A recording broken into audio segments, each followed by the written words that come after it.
There's a thing about silence that most people don't realize. True silence is rare. Even in this quiet room at St. Greta's Mental Rehabilitation Center, I could hear the hum of fluorescent lights, the faint rattle of an ancient ventilation system, and the soft murmur of other patients beyond the walls. But in the corner opposite me, in the shadows where the single dim bulb barely reached, sat the strangest man I'd ever encountered. My new neighbor. He didn't so much as flinch, didn't spare me a glance or even acknowledge my existence. Just sat there, arms draped loosely over his knees, staring at the wall with eyes that seemed almost too still, too empty.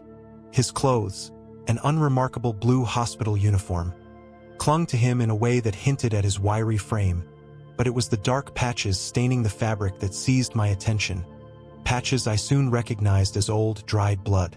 At first, I assumed he was simply catatonic.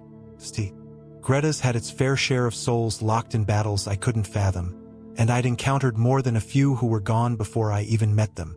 But this man was different. There was something calculated, deliberate in his stillness.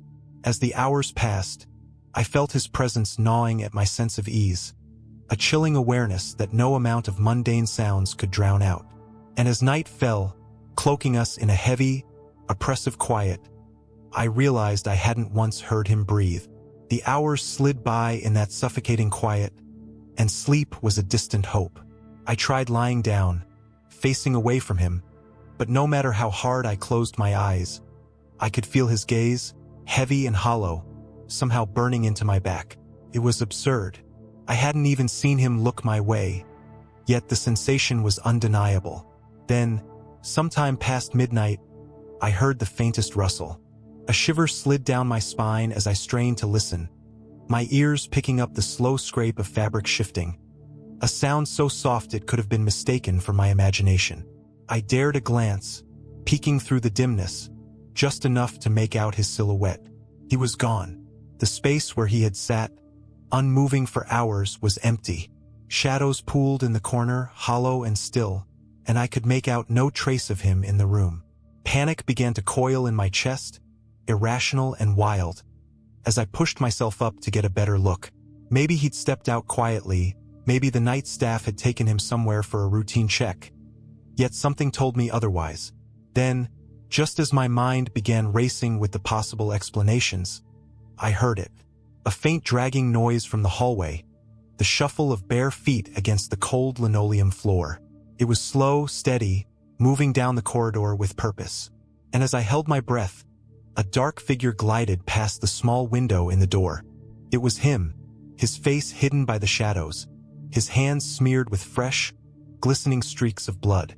I pressed myself against the wall, my heart pounding so hard I thought it might echo through the room. I couldn't tear my eyes from the small window in the door, watching his figure drift further down the corridor, the pale light casting a sickly glow over his blood-smeared hands. He moved with a peculiar grace, a quiet precision that was unsettling. There was no urgency, no hesitation, just a slow, steady glide as though he were strolling through a garden rather than the antiseptic halls of St. Greta's in the dead of night.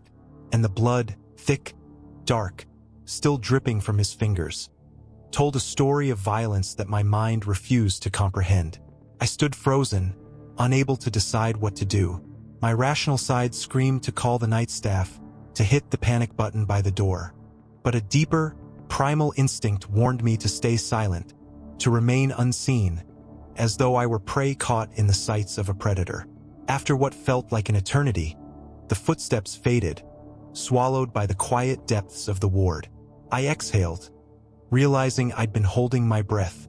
The room seemed to stretch around me, dark and cavernous, every shadow suddenly alive with menace. I slid back down onto the bed, the thin mattress creaking beneath me. My mind raced, trying to convince itself that I had misinterpreted what I'd seen. It must have been some strange hospital procedure, a medication gone wrong, a bizarre dream. But as the night ticked on and the faint odor of blood hung in the air, I knew one thing with certainty. He'd be back before morning. I must have drifted off in the early hours, though my sleep was fractured, uneasy, filled with dark dreams I couldn't shake when I awoke. The morning light seeped into the room in pale, sickly shades, casting a dull illumination over the sparse furniture. My neighbor was back. He sat there, in the exact spot he'd occupied the previous day, as though he'd never left. His eyes were fixed on the wall again, vacant, detached, like he was somewhere far beyond these walls, far beyond anything I could comprehend. But now, his clothes bore new stains, fresh smears of crimson that streaked across his forearms, his chest, even his neck. The sight jolted me awake. I blinked, convinced it was a trick of the light, a figment of my imagination. But no, there was no mistaking the raw, wet gleam of fresh blood, splashed carelessly across him as though he'd bathed in it. I couldn't take it anymore. I leaned forward, my voice barely a whisper, though I wasn't even sure he'd hear me. Where did you go last night?"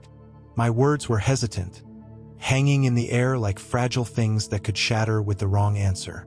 His head shifted ever so slightly, enough to suggest he'd heard me. But he didn't respond. Instead, his lips curled into the faintest hint of a smile, a gesture so small it was almost imperceptible, but it held a darkness that made my blood run cold. Something inside me wanted to push further, to demand answers. But fear rooted me in place. A feeling I couldn't shake told me I didn't want to know what he did after the lights went out. And as the day stretched on, I began to notice the stares of the hospital staff, the way their eyes lingered just a bit too long on him. They knew something too, but no one spoke a word. That night, I lay in bed, tense and alert, every nerve stretched thin as I waited for the inevitable. The hours crawled by, the hospital settling into that strange, oppressive silence that only exists in the dead of night. Shadows pooled in the corners, dark and still, and the faint hum of the ventilation system felt like the only tether to reality. I kept my eyes on him, watching for any sign of movement, any hint that he was preparing to leave again. He sat there, as motionless as ever, his eyes fixed on some invisible point across the room. Minutes ticked by, blending into hours, until the exhaustion of keeping vigil began to wear on me. And then, just as the clock struck 2, he moved. It was subtle, a slow, deliberate shift as he rose from the chair, his form unfolding in one smooth, unnatural motion. He didn't glance in my direction, didn't acknowledge my presence. He simply turned and glided toward the door like a shadow come to life. This time, I couldn't just sit back and watch. I waited until he slipped through the door, his footsteps receding down the hallway. Then I slid out of bed, heart pounding, and moved to the door. My hand hesitated on the cold metal handle, every instinct screaming at me to turn back, to retreat to the safety of my bed. But something stronger, the need for answers, the gnawing curiosity that had plagued me since his arrival, compelled me to follow. I opened the door just a crack, peering down the corridor. He was farther ahead now, his figure a mere silhouette in the dim hallway lights, drifting toward the far end of the ward. I took a deep breath, steeling myself, and slipped into the corridor, staying close to the wall, my steps as silent as I could make them. He moved with a strange, fluid grace, his bare feet barely making a sound against the linoleum. As I followed him, the faint, sickly sweet smell of blood hung in the air, stronger than before, an omen that filled my stomach with dread. And then, he stopped in front of a door at the far end of the hallway, a door marked restricted access. He paused, his hand hovering over the handle, and for a moment, I thought he'd sensed me, that he'd turn and catch me in the act. But instead, he pushed open the door and disappeared into the shadows beyond. I waited, holding my breath, every instinct urging me to turn back, to pretend I'd seen nothing, to return to my room and let this whole nightmare remain a mystery. But I'd come this far, and whatever was on the other side of that door had to explain everything. Why he was here, where he vanished each night, and most disturbingly, what he did to return with fresh blood on his skin. I approached the door cautiously, my hand shaking as I reached for the cold metal handle. It creaked as I pulled it open, the sound reverberating down the empty hall like a warning. I slipped inside, easing the door shut behind me, and blinked as my eyes adjusted to the darkness within. The room was an operating theater, abandoned and cold. Dim emergency lights glowed from the ceiling, casting a sickly green pallor over the steel tables, the cabinets of gleaming instruments, and the heavy metal gurneys pushed against the walls. The faint scent of antiseptic mingled with a sharper, more coppery smell, the unmistakable scent of blood, thick and overwhelming. First, I thought the room was empty, but then I saw him. He stood at the far end, his back to me, hovering over one of the gurneys. His hands moved in slow, methodical gestures, and as I inched closer, the outline of a figure on the table became visible. A body, draped in a stained sheet, limp and pale against the metal. I stifled a gasp, pressing a hand to my mouth as I edged along the shadows. My mind raced, grasping for any explanation that made sense. But there was none. Every instinct screamed that I was witnessing something terrible, something that should have remained hidden. He reached out, brushing his fingers over the body's hand with a gentleness that sent a shiver through me. And then, without warning, he spoke. His voice low and hollow, each word dripping with a cold, emotionless edge. "I didn't mean to hurt you," he murmured, his tone barely audible, a whisper that seemed to drift through the air like a phantom. "But you kept begging, kept pleading, and now you're here with me, just like they said you would be." A chilling realization washed over me. He wasn't speaking to a living person. He was speaking to his victim. I could barely breathe. My heart pounded, each beat echoing in my skull as I shrank further into the shadows, praying he wouldn't notice me. His voice was low, calm, as though he were reciting some twisted lullaby to the dead. I could see the faintest tremor in his hands as he traced them over the body, his fingers glistening wet and dark in the dim light. "I told them you were special," he continued, his voice thick with a strange reverence. "Told them you understood, but they never listen. They don't see you like I do." He paused, tilting his head as though listening for a response, and I felt a primal fear twist in my gut. I wanted to run, to flee back to my room and bury this memory deep, but my feet were frozen, anchored by a morbid curiosity and a sick, growing dread. Then, slowly, he turned, his gaze sweeping across the room. His eyes met mine, hollow and unfeeling, as if he'd known I was there all along. A chill gripped my spine, and I fought to keep my breath steady, to remain as invisible as I could. For a heartbeat, I thought he might ignore me, return to his macabre ritual. But then he moved, taking a slow, deliberate step in my direction. "Max," he whispered, his voice soft, almost coaxing. "I know you're there." I swallowed hard, my mouth dry. My mind screamed to deny it, to shrink into the darkness and disappear. But his eyes held me captive, and I knew I couldn't lie. What are you doing?" I managed to choke out, my voice barely above a whisper. He smiled, a slow, chilling curve of his lips that made my blood run cold. "I'm making things right," he said, his tone laced with an eerie calm. "It's what they told me to do. They said if I took them, piece by piece, they'd finally be at peace. They want me to help them. And I do." His words sent a shock through me, a jolt of horror that rooted me to the spot. He wasn't just killing. He believed he was following orders given by the very people he had murdered. And the worst part? Somewhere in those empty eyes, I saw the glint of conviction. A shiver coursed through me, the icy grip of terror seizing my chest as I took an involuntary step back. But the door was behind him, blocking any hope of escape. His eyes followed my every movement, like a predator studying its prey, patient and unhurried. "Max," he said again, the way a parent might address a wayward child, softly but firmly. "You're not supposed to be here." I swallowed, my voice barely a whisper. Who told you to do this?" For a moment, his expression shifted, as though he were lost in thought. Then his eyes sharpened, a glimmer of something unreadable flickering in their depths. "They come to me," he murmured, his voice distant. "They come to me at night just like you." At first, I didn't understand. I tried to ignore them, tried to fight it, but they're persistent. They want their pain to end, and I'm the only one who can help them. My mouth went dry. He wasn't just lost in madness. He was certain that these These ghosts, these remnants of his victims, haunted him each night, begging for release. It was a delusion as chilling as it was complete. "They don't stop," he continued, his voice barely a whisper, as if he were confessing a sacred truth. Even now they're watching us."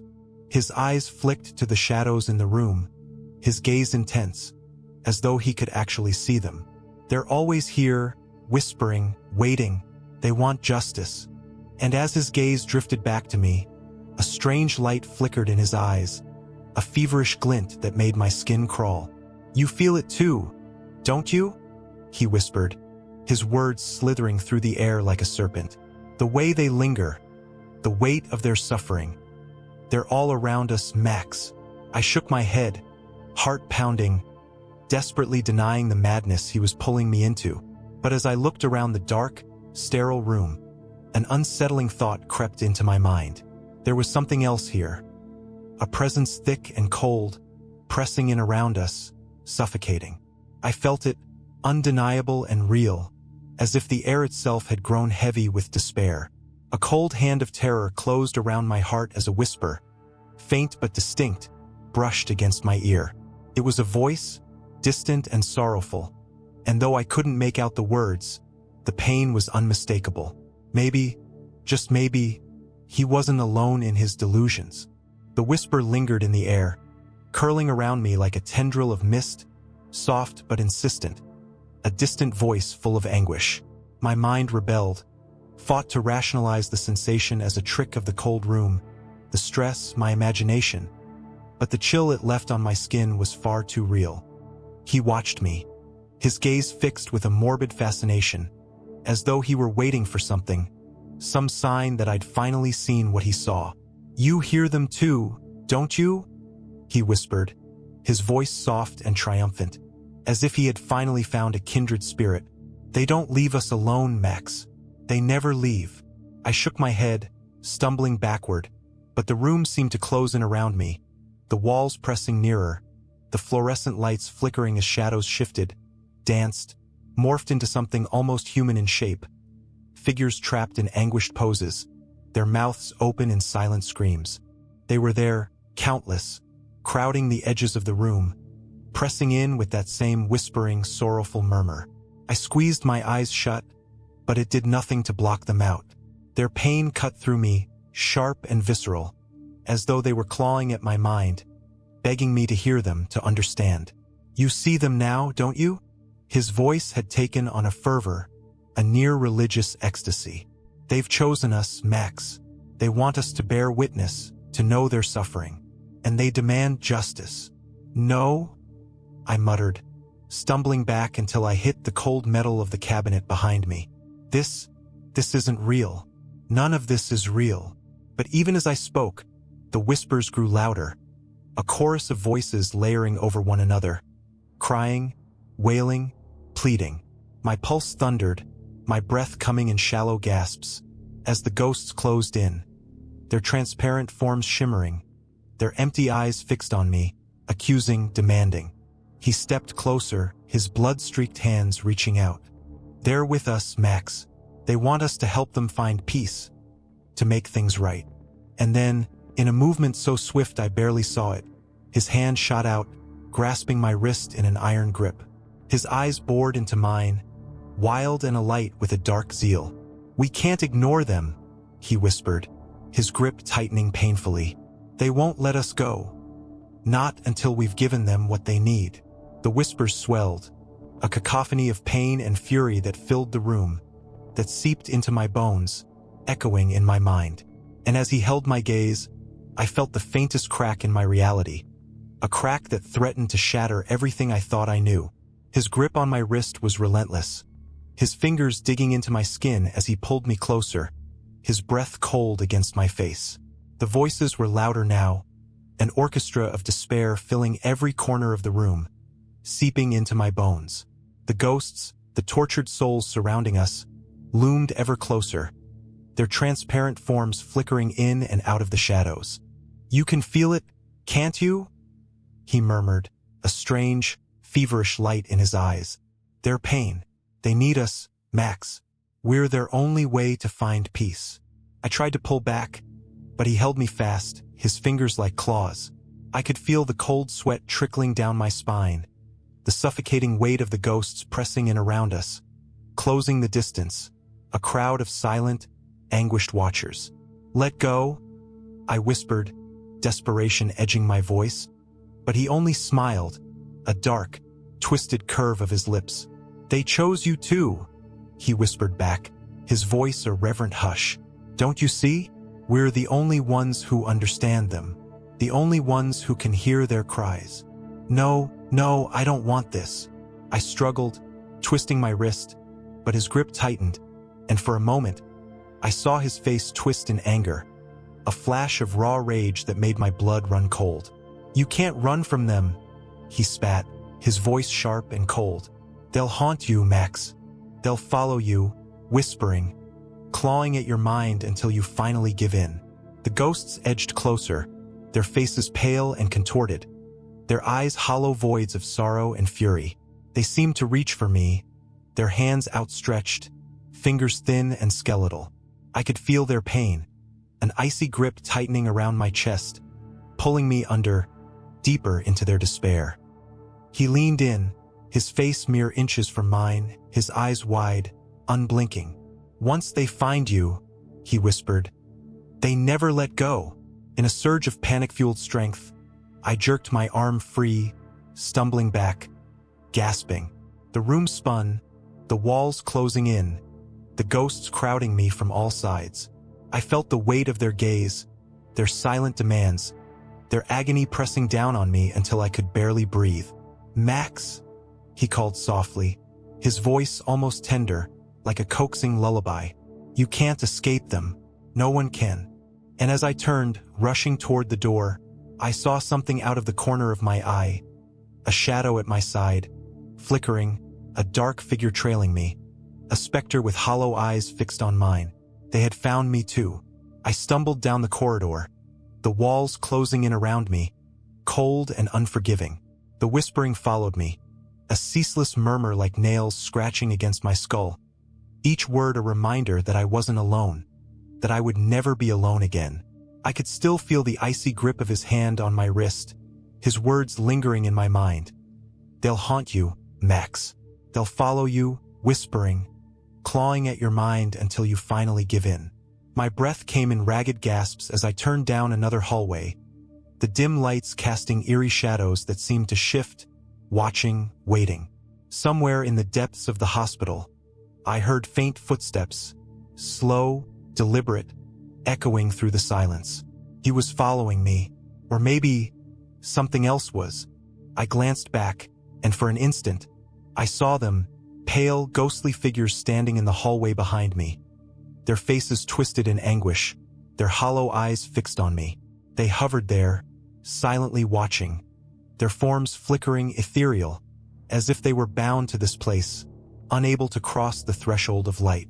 But their eyes burned with something raw, something almost hungry. A surge of fear propelled me forward, my steps quickening as I reached the stairwell. I stumbled down, gripping the cold, metal railing, the voices growing louder, filling the narrow space until I couldn't think, couldn't breathe. "Help us, make it right, give us peace." Their voices overlapped, a relentless plea that pulsed in my skull, a chorus of despair and rage that dragged me down, drowning me in their misery. I reached the ground floor and pushed through the door, bursting into the reception area, my mind whirling in terror. But the moment I stepped into the dim light of the lobby, I froze. Standing there, as though waiting for me, was the neighbor himself, calm, still, his face expressionless but his eyes glinting with a strange, fevered intensity. "Running won't help, Max," he said, his voice smooth, almost gentle. "They know you now. They're part of you." My legs weakened, a creeping realization sinking in, clawing its way into my mind.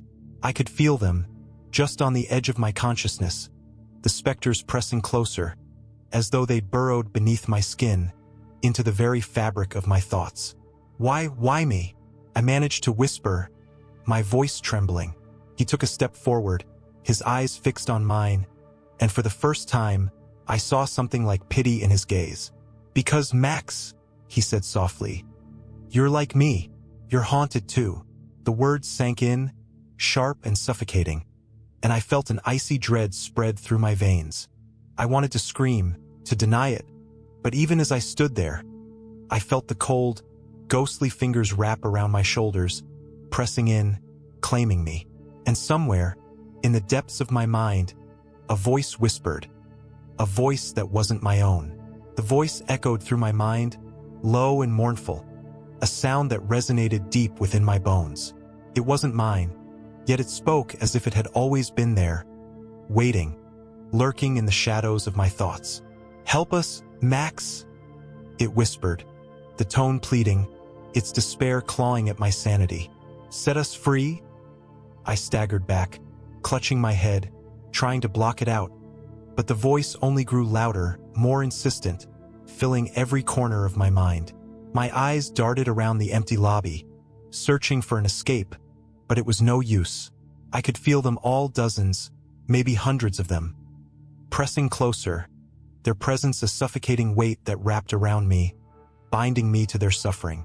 The neighbor watched me, his expression unreadable, his gaze piercing. He seemed almost serene, as though he were merely a witness to my descent, a guide leading me deeper into this nightmare.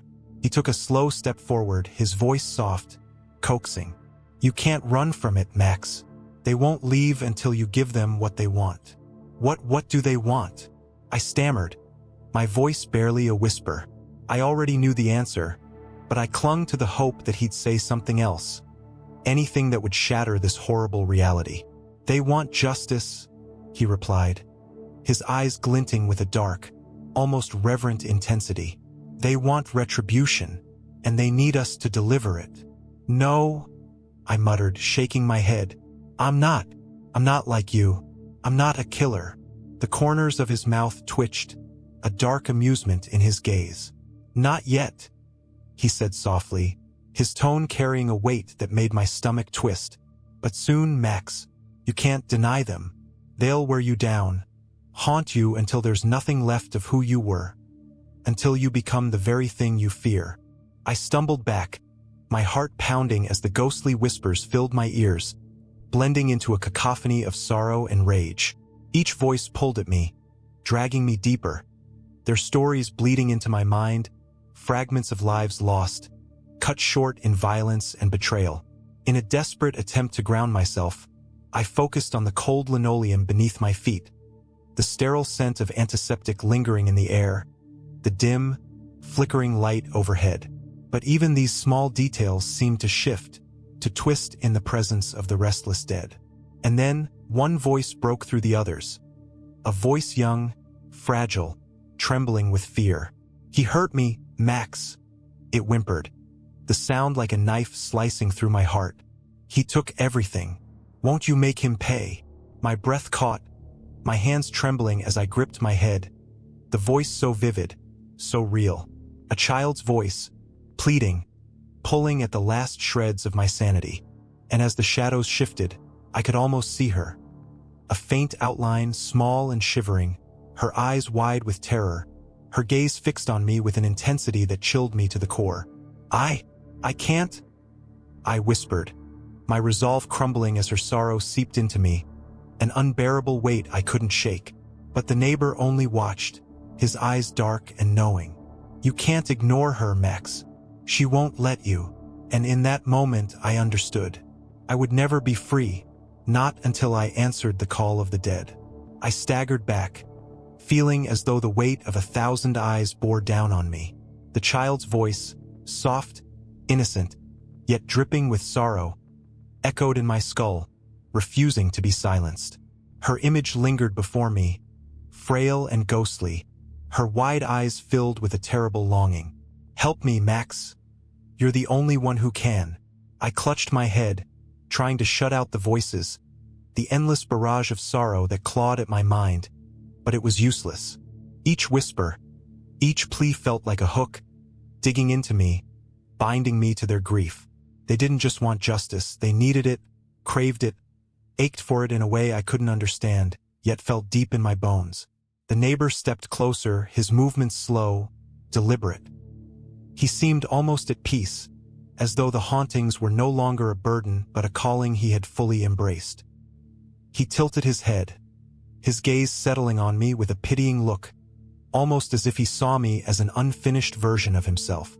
"You're fighting them, Max," he said softly, a hint of amusement coloring his tone. "But that only makes it harder. They're inside you now. They're part of you. There's only one way to silence them." I shook my head, backing away. No, I'm not like you. I won't." "You say that now," he interrupted, his voice almost a whisper, laced with a knowing certainty that chilled me. "But they'll wear you down. They know your weaknesses, your fears. They'll find every crack in your mind and burrow deep, until their pain becomes your pain. Until you feel it, the need to set things right, to make them whole again." The weight of his words settled over me, pressing down like an iron shroud. Deep down, I knew he was right. I could feel them, a dark pressure at the edges of my consciousness, whispering, beckoning, their sorrow wrapping around me like tendrils, pulling me under. In the dim, flickering light, I saw them more clearly, the ghosts. They stood in silent rows around us, each one bearing the marks of violence, of suffering that had etched itself into their souls. Their hollow eyes fixed on me, pleading, accusing, demanding. One of them stepped forward, her form wavering in the shadows. It was the child, her small hands reaching out, her eyes wide with sorrow. "He took everything from me?" she whispered, her voice like the brush of a cold breeze against my skin. "Will you let him get away with it, Max?" My heart pounded, a primal fear coursing through me, but beneath it was something else. A growing, gnawing rage, a need to answer her, to avenge her, to make it right. "No," I managed, my voice barely a whisper, caught between denial and the weight of her pain. I can't." But even as I said it, I felt myself slipping, sinking into the dark, into the cold, comforting embrace of their suffering. And the neighbor, watching me with that same knowing smile, took a step back, his hands raised in a gesture of surrender. "They're yours now, Max," he said softly. "All you have to do is listen." And in that moment, as the ghosts closed in, I felt myself crossing a line I could never return from. The ghosts crowded around me, their hollow faces filled with sorrow, their hands outstretched as if begging for salvation, for vengeance, for something I wasn't sure I could give. Their pain pressed down on me, a weight that wrapped around my chest, tightening with each passing second. And at the forefront of them all stood the little girl, her gaze unblinking, her small, translucent hand reaching toward me. "Please," she whispered, her voice like a breeze from an open grave. "He has to pay." I felt my own heartbeat slowing, the rhythm syncing with the pulse of her sorrow, her anger. Her suffering seeped into me, saturating my thoughts, until I couldn't tell where her rage ended and mine began. My vision blurred, and it was as if I could see her memories, fragments of her last moments. The fear, the betrayal, the helplessness, and then darkness. An eternal silence. She'd been dragged from only to haunt this hospital, and now to haunt me. Somewhere in the haze, I heard him, my neighbor, his voice like an anchor pulling me deeper into the nightmare. "It's easier if you don't resist, Max," he murmured, his tone almost gentle, as if he were guiding me through some sacred rite. "Once you let them in, once you accept them, their justice becomes yours. Their pain, your fuel." I wanted to scream, to fight, to flee, but the child's hand brushed against mine, cold and intangible, yet somehow solid enough to send a shock through my entire being. A searing rage bloomed within me, raw and wild, consuming all rational thought. It wasn't mine, it was hers, a fury born of innocence stolen, of a life cut short, of a wrong that demanded to be righted. And then, just as swiftly as it had overtaken me, the rage calmed, solidifying into a dark resolve, a purpose I could no longer deny. "Show me," I whispered, barely recognizing my own voice, thick with a resolve that frightened me as much as it satisfied the hunger in my soul. The neighbor's smile widened, a dark, approving gleam in his eyes. He stepped back, gesturing to the shadows behind him, where a door stood half open, leading into the depths of the hospital's old, forgotten wing. The air around it seemed to pulse, thick with the presence of the dead, the silence so dense it felt like it was suffocating me. "Through there," he said, his voice almost reverent. "He's waiting." The little girl's grip tightened, urging me forward.